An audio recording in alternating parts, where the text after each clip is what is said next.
Dober dan. Vlada je na današnji 55. seji začela z obravnavo predloga zakona o dolgotrajni oskrbi in predlogu novele zakona o socialnem varstvu. Vlada je obravnavo obeh predlogov zakonov prekinila pred potrjevanjem obeh zakonskih predlogov na vladi, predvidoma na dopisni seji, pa bosta poslana v obravnavo na ekonomsko-socialni svet.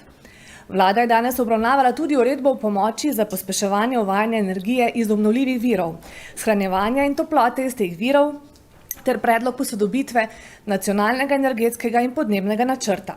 Več o tem bo povedal minister za okolje, podnebje in energijo Bojan Kumer. Na seji je vlada sprejela predlog novele zakona o kmetijstvu, ki ga bo predstavila ministrica Irena Šinko. Minister Bojan, vi ste prvi. Hvala lepa, Petra.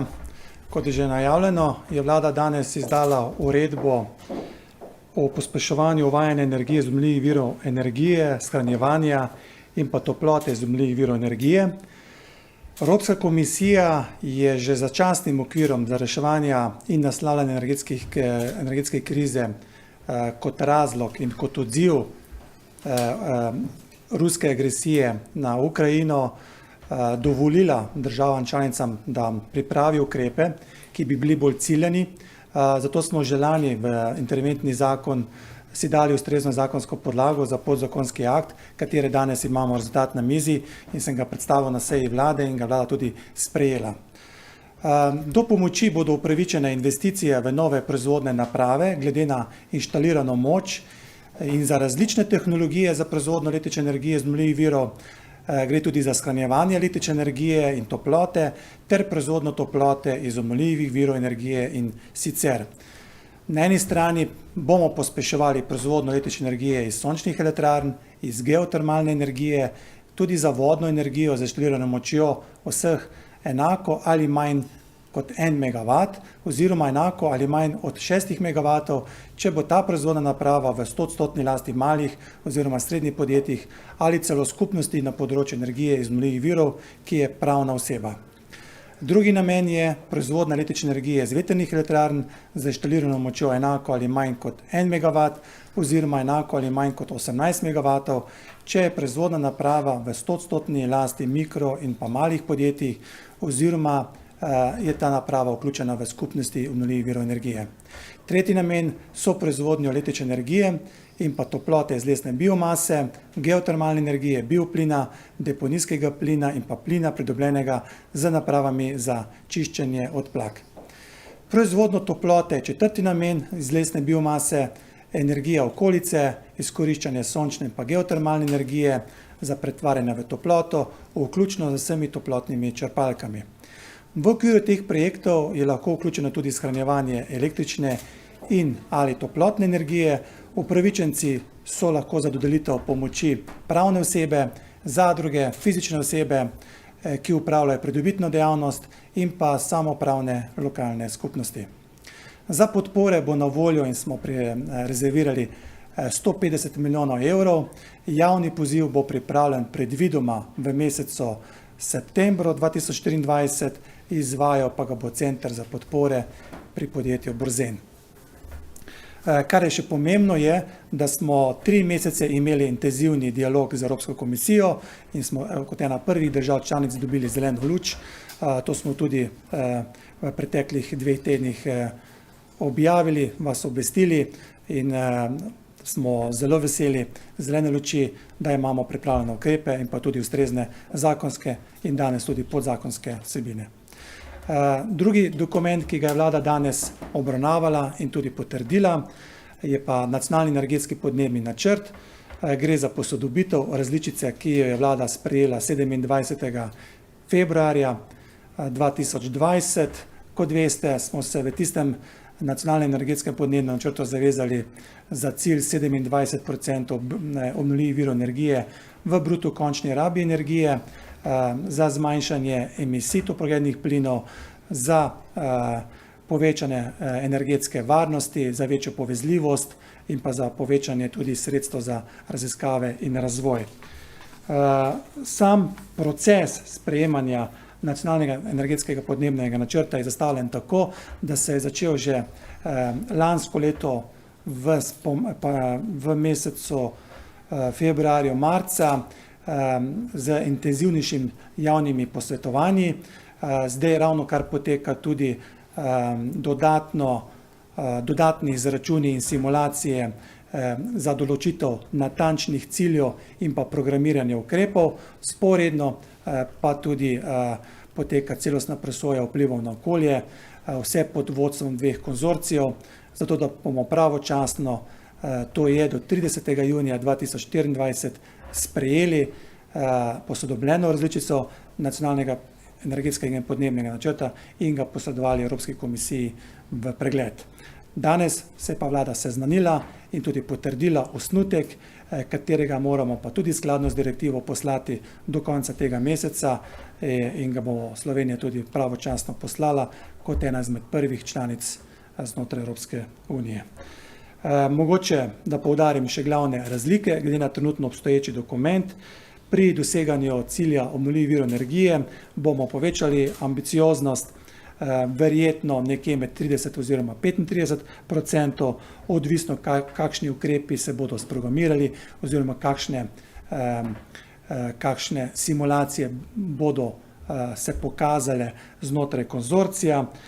Pri prometu kot enega največjih porabnikov energije v Sloveniji in tudi največjih emitorjev toplogrednih plinov bomo cilj povečali. In sicer zdaj imamo v obstoječem NEPN plus 12%, v novem predlagamo zmanjšanje emisij na plus 3%. Pri industriji iz minus 43 povečujemo ambicioznost na minus 55%, tako kot tudi skladno z vsemi ostalimi industrijskimi sektorjami v ostalih državah članicah gremo tudi v korak v Sloveniji. V energetiki ravno tako povečujemo ambicioznost iz minus 34% na minus 48%. Kar se tiče povezljivosti, je Slovenija zgledna članica, nadpovprečna povezljiva z sosednjimi energetskimi sistemi. To je na konec koncev bil tudi dokaz v pretekli zimi, kjer smo lahko dejansko v nekaterih trenutkih tudi vso energijo uvozili in s tem bili tudi energetsko varni. Pri raziskavah in razvoju povečujemo sredstva, bomo pa seveda v prihodnjem letu skupaj z ostalimi ministrstvi našli rešitev, ki bo zadovoljila vse deležnike. Hvala. Najlepša hvala ministru. Kakšno vprašanje tukaj? Stopite sem, se predstavite. Tukaj do mikrofona, prosim. Sara Dvorjak, Televizija Slovenija. A bi lahko dobila eno časovnico, kdaj predvidevate, da bi lahko prišli do ogljične nevtralnosti? Slovenija ima sprejeto dolgoročno podnebno strategijo, s tem tudi na nek način uzakonjeno razogljičenje do leta 2050 in skladno s to strategijo, ki je sprejela prejšnja vlada v Državnem zboru, moramo naslavljati vse ostale strateške dokumente, da bodo seveda enako temeljili oziroma da bodo v sozvočju z tem dokumentom. Zdaj v enem od prejšnjih osnutkov je bila vključena tudi ta predčasna prepoved prodaje avtomobilov na bencinski in dizelski pogon, a trenutni načrt to vsebuje ali ne? Zaenkrat mi vemo, da bo treba enkrat v prihodnosti, ali bo to bližnja ali bo to malo manj bližnja prihodnost, končati z subvencijami za fosilna goriva. Tukaj moramo z ostalimi finančnimi, skupaj z finančnim ministrstvom gledati vse družbene in finančne učinke in tudi gre za vplive, ki jih imajo druge države na nas oziroma naši vplivi na ostale. Tako da na eni strani, na enem nivoju, na evropskem nivoju poteka skupna diskusija, kako hkrati ali pa zelo istočasno iti ven iz teh ukrepov, ker namreč države, ne samo Slovenija, tudi druge države še kar bogato subvencionirajo fosilne vire in edino prav bi bilo, da nekako zavzamemo neko enotno stališče na evropskem nivoju, da se to preneha. Zdaj ne bom prejudiciral, ali bo to kmalu sprejeto na evropskem nivoju ali ne, ampak Slovenija je tukaj med bolj ambicioznimi in se zavzemamo, da bi to storili čim prej. Torej je to v načrtu? Bo v načrtu.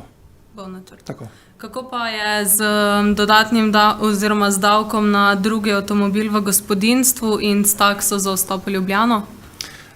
To vprašanje pa vem, da se nanaša na navedene ukrepe, ki so bili kot možni ukrepi navedeni v času kar nekaj javnih posvetovanj.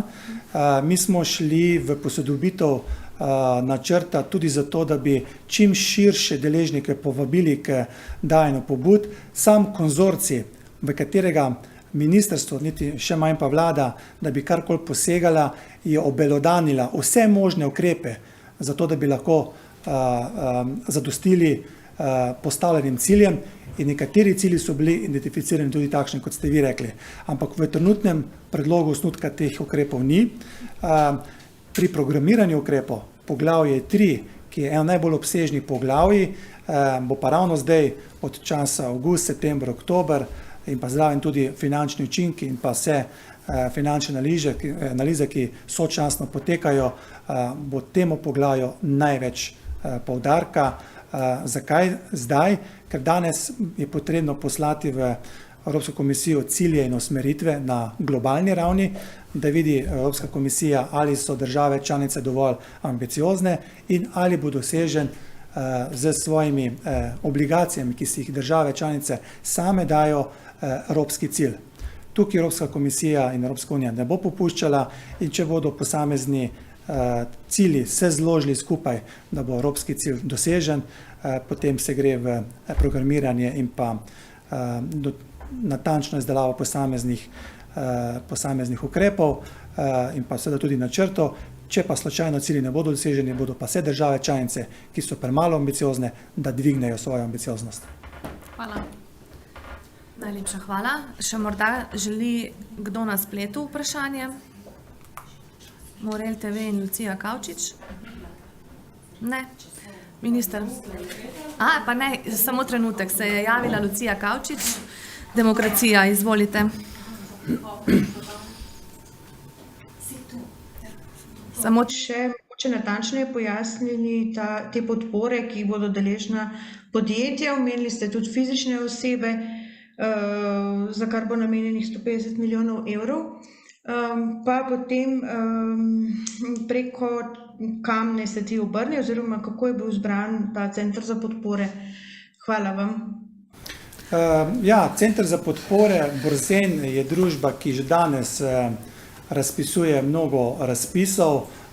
Med drugim je vlada z zakonom določila Borzen tudi kot organ, ki razpisuje in tudi podeljuje subvencije za lesne pelete, in enako tudi z zakonom o interventnih ukrepih, kjer sem prej omenil, je tudi vlada določila Borzen kot organ in center za podpore kot organ, ki bo imel shemo za dodatno pomoči pri pospeševanju uvajanja energije iz obnovljivih virov.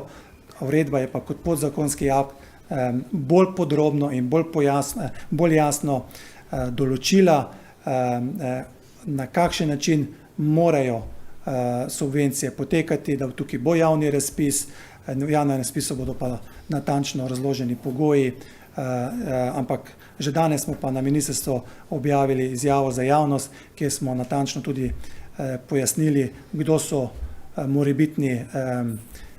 morebitni udeleženci, ki bodo se lahko prijavili na te javne razpise.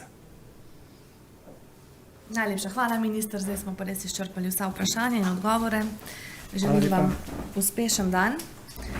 Z nami bo pa še ministrica Irena Šinko, ki bo predstavila sprejetje predloga novele zakona o kmetijstvu, kjer bo po novem v tem zakonu določeno spremljanje cen v celotni prehranski verigi. Tako da vabim ministrico Ireno Šinko, da kar stopi in predstavi predlog sprejete novele zakona o kmetijstvu. Izvolite. Spoštovani predstavniki medijev, lepo pozdravljeni. Na današnji seji je vlada sprejela novelo zakona o kmetijstvu, ki bi jo želela na kratko tudi predstaviti. Posledice pandemije COVID in vojne v Ukrajini so močno vplivale in še vedno vplivajo na svetovno gospodarstvo, kot tudi na delovanje verigi preskrbe s hrano od kmeta do kupca. Pokazalo pa se je tudi, kako pomembno je, da vsako državo zagotavljamo prehransko varnost. Naš cilj, da se bomo kot država lahko učinkovito in hitro odzivali na takšne zunanje dejavnike, ki vplivajo na delovanje prehranske verige, je zelo pomemben. Zato smo vzpostavili mehanizem zbiranja in spremljanja podatkov od kmeta do kupca. S podatki, ki jih bomo pridobili v prehranski verigi, bomo lahko hitro in učinkovito reagirali, pomagali sektorjem v težavah oziroma spodbudili sektorje še k večji učinkovitosti. Kot država smo dolžni poskrbeti za samooskrbo in prehransko varnost za naše ljudi. Pomemben element prehranske varnosti je pa tudi cenovna dostopnost hrane za potrošnike. Zakon o kmetijstvu prinaša dve ključni spremembi. Prva sprememba se nanaša na prenos pristojnosti glede spremljanja cen kmetijskih in živilskih proizvodov iz Ministrstva za gospodarstvo, šport in turizem na Ministrstvo za kmetijstvo, gozdarstvo in prehrano.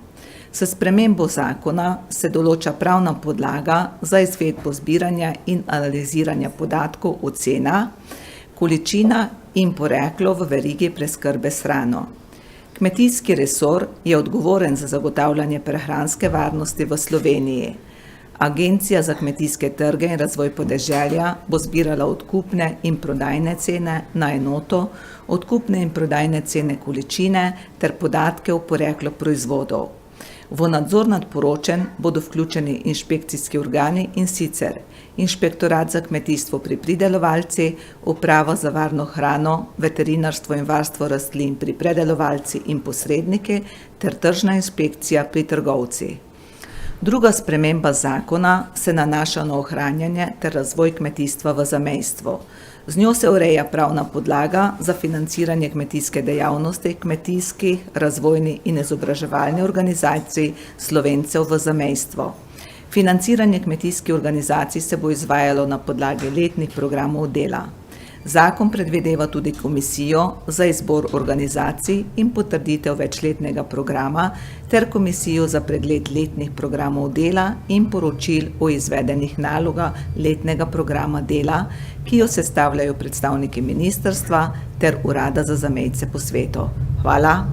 Najlepša hvala, ministrica. Sprašujem na spletu, če je samo še Lucija Kavčič, če ima morda kakšno vprašanje. Izvolite, gospa Kavčič. Pozdravljeni. Samo še to. Pozdravljeni. Mene pa zanima, glede na to, da je bil v Ukrajini porušen ta jez elektrarne Kahovka in da je zaradi tega ogroženo več kot 1 milijon hektarjev plodne zemlje, kjer so pridelovali žito in pridelke, druge pridelke za izvoz, predvsem žito za izvoz. Vam je kaj znano, kako bi to lahko vplivalo na prehransko varnost v Sloveniji? In drugo, pa me zanima še, kako je bilo do sedaj z financiranjem oziroma s subvencioniranjem kmetijske dejavnosti v zamejstvu. Kako je do sedaj to bilo ali je to zdaj prvič? Hvala lepa. Torej najprej, če se pogovorimo o jezu, torej v tem primeru lahko povem, da Slovenija z žiti ni samooskrbna in sicer naša samooskrbnost je nekje 58%, vendar Slovenija uvaža žita nekako iz Hrvaške in pa Madžarske. Nismo toliko odvisni od uvoza iz Ukrajine, v zadnjem času pa se je pojavila tudi kar precejšen obseg glede na pretekla leta, količina pšenice iz Ukrajine in pa tudi pšenične moke. Vendar, kot sem rekla, dejansko smo mi bolj vezani na sosednje države pri uvozu pšenice. Potem druga zadeva pa je sofinanciranje zamejskih organizacij, in sicer te zamejske organizacije sofinanciramo že 10 let. Dejansko se je na podlagi tega sofinanciranja Ministrstva za kmetijstvo, gozdarstvo in prehrano zgradila vzorčna kmetija na Madžarskem, in sicer v Zgornjem Seniku, in gradi se tudi vzorčna kmetija na Hrvaškem v Gorskem Kotarju. Poleg tega pa financiramo tudi izobraževanje na avstrijskem Koroškem in pa v Italiji našim zamejskim organizacijam. Do sedaj se je to financiralo na podlagi zakona o zamejcih. V tem pogledu smo nekako ugotovili, da to niso nekako trdne pravne podlage za tako sofinanciranje, zato smo dejansko to uvedli v zakonu o kmetijstvu. Najlepša hvala, ministrica. S tem nimamo več novinarskih vprašanj. A še ima gospa Kavčič? Ja, pozdravljeni še enkrat. Zanima me potem, bo torej ta dejavnost financiranja še razširjena ali bo tukaj šlo za podobno dejavnost, kot je šlo prej, ko je financiral to za Urad za Slovence v zamejstvu in po svetu? Financiralo se bo v enakem obsegu, kot se je to prej financiralo po zakonu, torej ni financiral Urad za zamejce po svetu, ampak smo mi na drugi pravni podlagi financirali, nekje povprečno pa letno za ta namen nekako porabimo oziroma na ta način financiramo od 200 do 250 tisoč evrov. Nekoliko več je takrat, ko bomo mogli dejansko v Gorskem Kotarju dejansko zgraditi tudi hlev, ker kmetija se dokončuje, potrebno bo še zgraditi hlev. Najlepša hvala. S tem zaključujemo današnjo novinarsko konferenco. Lep dan vsem in nasvidenje. Svidenje.